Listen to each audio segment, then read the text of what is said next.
नमस्कार, the world this week के इस प्रोग्राम में आपका बहुत बहुत स्वागत है।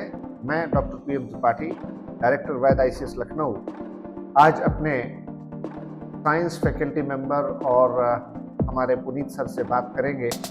तो मसला आप लोगों ने इधर न्यूज़ चैनल्स पर और तमाम मीडिया हाउसेस में देखा कि प्रेसिडेंट व्हाइट हाउस में, ओवल ऑफिस में प्रेसिडेंट ज़ेलेंस्की के साथ president of the United states Trump के बीच की जो बातचीत हो रही है, वहाँ पर वाइस प्रेसिडेंट भी हैं और JD वांस जो वाइस प्रेसिडेंट है अमेरिका के, जिस तरीके से बातचीत हो रही है, उसके बाद कुछ खबरों में आया कि यूक्रेन के जो मिनरल रिसोर्सेज हैं, रेयर अर्थ मटेरियल है, उसको अमेरिका चाहता है कि यूक्रेन उसको दे दे, उसका कंट्रोल, उसकी ओनरशिप, उसके प्रॉपर्टी राइट्स। तो आखिरकार ऐसा क्या है जो कि यूक्रेन के लिए इतना ख़ास है और अमेरिका उसको लेना चाहता है, जो अमेरिका के लिए भी बहुत ज़रूरी है? अमेरिका के लिए वो जो रेयर अर्थ मटेरियल है या मिनरल्स हैं, वो क्या मायने रखते हैं और वो कितने कीमती हैं? उसका क्या वैज्ञानिक या अन्वेषण के आधार पर, शोध के आधार पर उसका क्या महत्व है? साइंस एंड टेक्नोलॉजी में, रिसर्च में उसका क्या यूज़ है? और वो अचानक से इतना ज़्यादा लाइमलाइट में क्यों आ गया है? तो इन्हीं सब चीज़ों पर हम अपने साइंस के हेड और फैकल्टी मेंबर पुनीत सर से बात करेंगे। पुनीत, ये आपने देखा होगा जो कुछ हुआ व्हाइट हाउस में, उसमें ओवल ऑफिस में जो प्रेसिडेंट ट्रंप का ऑफिशियल चैम्बर था, उसमें बैठ करके जिस तरीके से बातें हुई, उसके बाद जो मीडिया में आया कि यूक्रेन के जो मिनरल्स हैं, रेयर अर्थ मटेरियल है, उसको अमेरिका हर हालत में लेना चाहता है। जी, ऐसा क्यों? सर, रेयर अर्थ मिनरल्स जिन्हें रैम भी कहते हैं शॉर्ट में, इनके बारे में कुछ खास बातें हैं। पहली बात तो इनका नाम है रेयर अर्थ मिनरल्स, लेकिन ये इतने रेयर नहीं है, यानी पृथ्वी में एक अलग अलग जगहों पर प्रचुर मात्रा में ये पाए जाते हैं। रेयर अर्थ मिनरल्स, अगर हम बात करते हैं अपने टोटल एलिमेंट्स जो हमारे पृथ्वी पर या ब्रह्मांड में पाए जाते हैं, मिला के पीरियोडिक टेबल में जितने, उसमें से मात्र 17 यानी कि 15 लैंथेनाइट्स और 2 इरिट्रियम और स्कैंडियम, ये 2 और मिनरल्स हैं, इनको मिला के कुल मिला के हो जाते हैं 17 मिनरल्स ऐसे हैं जिनको हम रैम की कैटेगरी में डालते हैं। अब ये दूसरे मिनरल्स, इनकी इकोनॉमिकल वैल्यू बहुत ज़्यादा है। इकोनॉमिकल वैल्यू ज़्यादा होने का पीछे रीज़न है कि इनका यूज जो है, इनके अंदर कुछ प्रॉपर्टीज होती है, जैसे कि इनकी मैग्नेटिक प्रॉपर्टी। किसी चुंबक में अगर आप इनको मिला देंगे, कुछ खास, जैसे न्यूबेडिनियम है, उसको अगर आप चुंबक में मिला देंगे तो उसके चुंबक की जो ताकत है, मैग्नेटिक पावर है, वो काफ़ी ज़्यादा बढ़ जाता है। अब इससे फ़ायदा क्या है? जैसे आप विंड टर्बाइंस में, वहाँ पे मैग्नेट की ज़रूरत होती है। रेयर अर्थ मिनरल्स के बाद जो बने हुए चुंबक, जो मैग्नेट्स का प्रयोग आप करते हो, उससे जो वही विंड टर्बाइन उतने ही चक्कर में ज़्यादा मात्रा में एनर्जी पैदा करना शुरू कर देती है, यानी कि उसका जो मैग्नेट है पहले से ज़्यादा स्ट्रांग हो जाता है। अच्छा। दूसरी खास बात ये तो होगी मैग्नेटिक प्रॉपर्टी। दूसरी खास बात इसके अंदर इलेक्ट्रिकल प्रॉपर्टी बहुत अच्छी होती है, इलेक्ट्रिसिटी को अच्छी तरह से कंडक्ट करते हैं। तीसरी चीज लुमिनेसेंट प्रॉपर्टी, यानी कि जैसे हमारे घर में LEDs वगैरह आते हैं, तो इसकी एफिशिएंसी अगर आप इसमें रैम का मिला देते हैं तो हाई क्वालिटी की, यानी कम मात्रा में एनर्जी का प्रयोग होगा और ज्यादा मात्रा में आपको प्रकाश मिलेगा। इसका यूज टीवी डिस्प्लेज में और आपके जो LCD टीवीज वगैरह हैं वहां पर यूज होता है, मोबाइल फोन में यूज होता है, जो आपके ट्रांजिस्टर्स वगैरह, मैन्युफैक्चरिंग और इंडस्ट्री में इसका मैन्युफैक्चरिंग, जी, मैन्युफैक्चरिंग और इंडस्ट्री, जो बहुत सारे रैम्स ऐसे हैं जिनका यूज जेट इंजन बनाने में करते हैं। तो कुल मिला के ये जो मिनरल्स हैं, इनकी वैल्यू जो है किसी पर्टिकुलर कंट्री की, लोग खासकर जैसे सुपर पावर है, अमेरिका जैसी सुपर पावर है, उसके लिए बहुत ज्यादा है। हम अगर इंडिया की इकोनॉमी की बात करें तो इंडिया की इकोनॉमी अभी उतनी ज्यादा विकसित नहीं हो रही, हम लोग विकास की अवस्था में। जो डील है यहाँ पर रैम की, अगर आप देखेंगे 2-3 खास बातें हैं इस डील में। पहली बात तो है कि जो आप इस मैप को देखेंगे यूक्रेन के, तो मैक्सिमम पोर्शन जो है जहां पर आपके रैम है, जैसे डोनेट्स्क का है, यहाँ पर जो है रशिया ने अपना ऑक्यूपेशन कर रखा है। तो डील अगर फाइनलाइज हो भी जाती, जब तक रशिया अपना ऑक्यूपेशन छोड़ता नहीं है, तब तक तो ये मिनरल्स अमेरिका को मिलने वाले नहीं है। फिर भी कुछ सारे रीजन है, जैसे कीव के पास के कुछ रीजन है जहां पर जो है, जहां के मिनरल्स को वो टैप कर सकते हैं। दूसरी खास बात अगर आप देखेंगे कि ये मिनरल्स की जो पावर, इकोनॉमिक वर्थ है, आप सोचिए अमेरिका की जो टोटल GDP है उसका लगभग हाफ के बराबर, $12 ट्रिलियन का खेल चल रहा है। $12 ट्रिलियन के ये रैम्स हैं, और इनको अगर अमेरिका ने ऑक्युपाई कर लिया तो उसकी इकोनॉमी, क्योंकि अभी अगर हम कह रहे रेयर अर्थ मिनरल की सप्लाई सारी की सारी चाइना के कंट्रोल में, और अगर ये गेम बदलना है, फिर से अमेरिका को सुपर पावर की रेस में शामिल होना है और आगे बढ़ना है चाइना से, तो ये जो डील है उनके लिए क्रैक करना बहुत मांगा है मेक अमेरिका हाँ, ग्रेट अगेन। जी, जैसे अपने इंडिया में हो रहा मेक इन इंडिया का चल रहा, वैसे ही अमेरिका में वही और चाइना को सुपर पावर स्टेटस पाने से रोकने की अमेरिका का जो चैलेंज है ये उसमें, और इसका जैसे मैंने कहा डिफेंस में यूज है, इलेक्ट्रॉनिक्स में यूज है, सेंसर्स में यूज है। तो बिना रैम के अगर आप एक पावर हैं तो आप सुपर पावर नहीं बन सकते, और बिना रैम के अगर आप सुपर पावर हैं तो उस गद्दी को लंबे समय तक आप होल्ड नहीं कर सकते, चाइना आपको तो रौंद स्पेस में, डीप मिशन टेक्नोलॉजीज में और एयर आर्टिफिशियल इंटेलिजेंस में भी क्या जी हाँ, जी, इनमें जाहिर सी बात है आर्टिफिशियल इंटेलिजेंस जैसे आज की तारीख में तो वो जीपीयू, ग्राफिकल प्रोसेसिंग यूनिट पे, जैसे हमारे कंप्यूटर सीपीयू पे चलते हैं वो जीपीयू पे चलते हैं, और जीपीयू में जो कैलकुलेशन की स्पीड है वो बहुत ज्यादा होती है, कैलकुलेशन जो फ्लोटिंग ऑपरेशन है वो ज्यादा होते हैं। बिना हाईली एफिशिएंट मिनरल्स का यूज किए, मटेरियल का यूज किए, आप हाईली एफिशिएंट और कम समय में कैलकुलेशन करने वाले जीपीयूज का निर्माण नहीं कर सकते। तो आने वाले समय में जो अभी स्टार्ट हो गया जो वक्त जिसमें एआई है, जिसको आर्टिफिशियल इंटेलिजेंस है, या आने वाले समय में आर्टिफिशियल जनरल इंटेलिजेंस की हम बात करते हैं, जिसके पास इन चीजों का कंट्रोल रहेगा, वही आने वाले समय में सुपर पावर बनकर हमारे सामने उभरेगा, या जो सुपर पावर है वो वैसा का वैसा ही बना रहेगा। ये डील कोई छोटी मोटी डील नहीं है। भारत जैसे देश महान देश है, फिर भी हमारी इकोनॉमी से अगर आप देखें तो $12 ट्रिलियन की डील है, तो हमारे देश की टोटल इकोनॉमी से भी बड़ी डील होने वाली है, और वक्त देखेगा कि ये इस डील से अमेरिका को कितना लाभ होता है। डील जहां तक है मुझे लग रहा है कि यूक्रेन फिर से बहुत ज्यादा डील कैसे फ्रुक्टिफाई होगी, और फिर इसमें जब क्या रशिया विड्रॉ करेगा और यूक्रेन का आगे चल के अमेरिका का कैसा कब्जा रहेगा वहां पर, और किस तरह से चीजें डेवलप होंगी। लेकिन हाँ, कोई लंबा गेम प्लान है, और जब अपने जो ट्रम्प साहब हैं वो लंबा ही सोच खेलने के लिए मूड में इस बार दिखाई पड़ रहा है। ये है। अब हमारा जो दूसरा सब्जेक्ट है आज द वर्ल्ड दिस वीक में, वो है ट्रेड वॉर।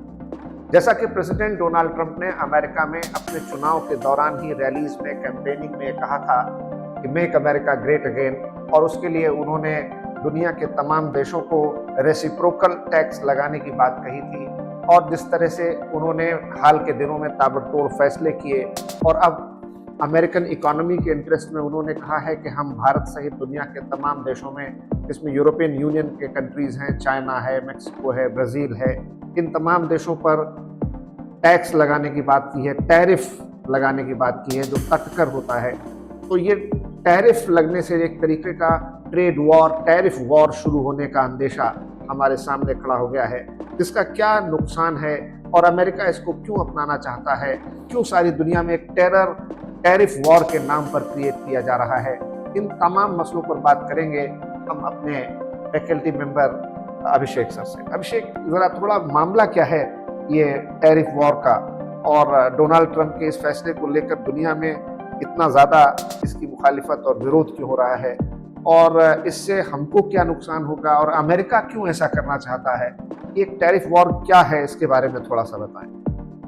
सर, मैं आपको यहाँ बताना चाहता हूँ कि जो ये ट्रेड वॉर या टैरिफ वॉर जो आप कह रहे हैं, ये पहली बार नहीं। इससे पहले भी जब ट्रंप जो है अमेरिका के राष्ट्रपति बने थे, तो उनका टैरिफ वॉर जो है वो चाइना के साथ, या ट्रेड वॉर कह लीजिए, चाइना के साथ चल रहा था। अब जब सेकेंड टाइम आए, तो जैसा कि आप जानते हैं कि ट्रंप का एक बड़ा एम्बिशियस प्रोग्राम रहा, प्रोजेक्ट रहा कि हमको अमेरिका को फिर से सुपर पावर बनाना है, मेक अमेरिका ग्रेट अगेन। अब उसके लिए वो हर काम करने को तैयार है जो वो सही मानते हैं। अब उसमें उन्होंने एक जो कि वर्ल्ड इंस्टीट्यूशंस और उसके वर्ल्ड ऑर्डर के भी खिलाफ जाकर भी कर रहे हैं। वो WTO जब उन्होंने इसकी घोषणा की है कि हम वो टैरिफ लगाएंगे, तो it's against the principle of WTO, क्योंकि WTO में तो इस तरीके की बात ही नहीं है। वहां तो कहा गया है नेशनल ट्रीटमेंट आप देंगे, सबको इक्वल लेवल प्लेइंग फील्ड, और बल्कि जो डेवलपिंग या अंडर डेवलप्ड इकोनॉमीज हैं उन पर कम टैक्स WTO का ये प्रिंसिपल है कि डेवलप्ड नेशंस जो हैं वो डेवलपिंग कंट्रीज को जो है ये मौका देंगे कि वो ग्रो कर सकें। तो कुल मिलाकर के ये है कि देखिए सर, उन्होंने कनाडा, मैक्सिको, ब्राजील, जैसा आपको चाइना, इन सब के ऊपर उन्होंने टैरिफ लगाने की बात की, जिसको ऑलरेडी उन्होंने कनाडा पर, मैक्सिको पर और चाइना के ऊपर उन्होंने अनाउंस भी कर दिया है। और अब ये टिट फॉर टैट हो गया है, जैसे को तैसा। हाँ, बस वैसे ही, जैसे को तैसा। तो आप देखिए, उधर अमेरिका ने कहा तो उधर कनाडा ने कह दिया कि हम भी रेसिप्रोकल टैक्स, हम भी टैरिफ बढ़ा देंगे। तो रेसिप्रोकल टैक्स तो ये है कि जैसे कि इंडिया 100% टैरिफ लगाता है, तो अमेरिकन गवर्नमेंट कहती है कि इंडिया 100% टैरिफ लगा रहा, हम भी लगाएंगे। तो this is a kind of reciprocal tax या रेसिप्रोकल टैरिफ, जवाबी कर। जवाबी कार्रवाई जिसे कहते हैं। और आप ये देखिए कि उस स्पीच में जो ट्रम्प दे रहे थे कांग्रेस को, अमेरिकन पार्लियामेंट को, उनकी पहली speech after becoming the president of America, उसमें बाकायदे उन्होंने भारत का नाम लिया और वो नाम लेकर के कह रहे हैं कि इस पूरे सिनेरियो का, इस पूरे फैसिलिटी का सबसे ज्यादा जो फायदा उठाता है वो इंडिया उठाता है। अब इसी वजह से इंडिया के अंदर भी एक माहौल सा बन गया है कि जो मोदी जी की डिप्लोमेसी है, या जो हम अमेरिका को बड़ा अच्छा अपना दोस्त मानते हैं, हाँ, और मोदी और हाँ, ट्रम्प की बड़ी केमिस्ट्री है, बड़ी फ्रेंडशिप हाँ, है, पर्सनल उसका रिलेशनशिप। फायदा क्या है हाँ। कि उन्होंने तो नाम लेकर के भारत को कह दिया कि नहीं, हम तो भारत को भी नहीं छोड़ेंगे और 100% टैरिफ लगाएंगे। तो अब ये एक तरीके का ट्रेड वॉर है, अमेरिका करेगा तो चाइना भी करेगा, अमेरिका करेगा तो मैक्सिको भी, कनाडा। और अमेरिका शुरू से ही सर, ट्रम्प शुरू से ही ब्रिक्स नेशन के अगेंस्ट है। ब्रिक्स नेशन में इंडिया भी आता है, ब्रिक्स में चाइना भी आता है। तो वो ब्रिक्स को लेकर के भी एक स्टैंड है कि हम ब्रिक्स को किसी तरीके से डिस्ट्रॉय करें, खत्म करें। ब्राजील, रशिया, हाँ, इंडिया, चाइना, साउथ अफ्रीका। अब ये है कि ये जो ट्रेड वॉर शुरू हुआ है, अब ये ग्लोबली तो है नहीं ठीक है, और ये अमेरिका के लिए भी नहीं ठीक है। नहीं, हमारे लिए तो है ही है कि भाई हमारे उनकी भी लॉन्ग टर्म इकोनॉमी को ये नुकसान होगा, हार्म करेगा, हाँ, नुकसान पहुंचाएगा, क्योंकि हमारा तो एक्सपोर्ट डिस्टर्ब हो जाएगा और ऑलरेडी हम अमेरिका के साथ सरप्लस में रहते हैं। टोटल हमारा जितना एक्सपोर्ट है उसका 20% हम एक्सपोर्ट अमेरिका को ही करते हैं। तो अगर वो महंगा हो जाएगा तो हमारा एक्सपोर्ट कम हो जाएगा, हमारे क्या प्रोडक्शन कम हो जाएगा। लेकिन सर उनका भी तो नुकसान हो रहा है, वो जो चीज इंपोर्ट करेंगे वो महंगी हो जाएगी, महंगी हो जाएगी। तो अल्टीमेटली उनके देश के अंदर भी तो इन्फ्लेशन बढ़ेगा, उनके अमेरिकन के नागरिकों के भी जरूरतों पर असर पड़ेगा, इन्फ्लेशन रेट हाई हो जाएगा, हाँ, इकोनॉमी में महंगाई बढ़ जाएगी, महंगाई बढ़ेगी। अब इन्फ्लेशन बढ़ेगा तो लोगों की ऑब्वियसली बात है परचेसिंग पावर कम हो जाएगी, तो प्लस उससे इकोनॉमी में एक मंदी, एक रिसेशन का दौर शुरू होने का डर रहता है, खतरा तो ये पैदा हो जाएगा। हाँ, खतरा पैदा होगा। तो ये एक तरीके से ट्रम्प की दादागिरी है जो पूरी दुनिया को डिक्टेट करना चाह रहे हैं अपने हिसाब से। अब इसका आने वाले दिनों में इम्पैक्ट तो पड़ेगा सर। और भारत, क्योंकि अभी हम एक डेवलपिंग कंट्री हैं, हमारे सपने बहुत बड़े बड़े हैं, तो हमारे लिए तो खैर है कि ये अलार्मिंग स्टेज है, बहुत चैलेंजिंग सिचुएशन है, क्योंकि हमारे जॉब्स पर इम्पैक्ट पड़ेगा, प्लस हमारी इकोनॉमी पर भी इम्पैक्ट पड़ेगा। भाई एक्सपोर्ट कम सर, तो प्रोडक्शन कम, मतलब ओवरऑल एम्प्लॉयमेंट, इकोनॉमी सब पर असर पड़ेगा। अब गवर्नमेंट इसको किस तरीके से डिप्लोमेटिकली जो है वो सॉल्व करती है, और ट्रम्प जो है वो हमको कितना रिलैक्सेशन देते हैं, ये अब आने वाले दिन। ठीक बात है। तो आपने देखा कि इस बार हम लोगों ने दुनिया के जो सेंसिटिव मसाइल थे, जो ऐसे इश्यूज थे जो आजकल चर्चा में हैं, जिन पर लगातार बातचीत हो रही है, और डोनाल्ड ट्रंप ने उसके लिए 2 अप्रैल 2025 ये तारीख भी तय कर दी है कि इस तारीख से ये लागू होगा। अभी 2 अप्रैल 2025 के आने में कुछ दिन बचे हैं। देखते हैं कि वो इस फैसले पर कायम रहते हैं, इसको बदलते हैं, या इसमें कुछ संशोधन परिवर्तन करते हैं, इसको मॉडिफाई करते हैं, और फिर आने वाले दिनों पर हम इसमें और विस्तार से बातचीत करेंगे। देखते रहिए हमारा programme the world this week. इसको ज़रूर आप शेयर करें, सब्सक्राइब करें और लाइक ज़रूर करें। इसी रिक्वेस्ट के साथ आपसे फिर एक निवेदन, कमेंट बॉक्स में आप ज़रूर अपने कमेंट्स दें, और इसमें कोई भी सुझाव या बदलाव चाहते हैं तो हमें ज़रूर बताएं। आपका स्वागत है।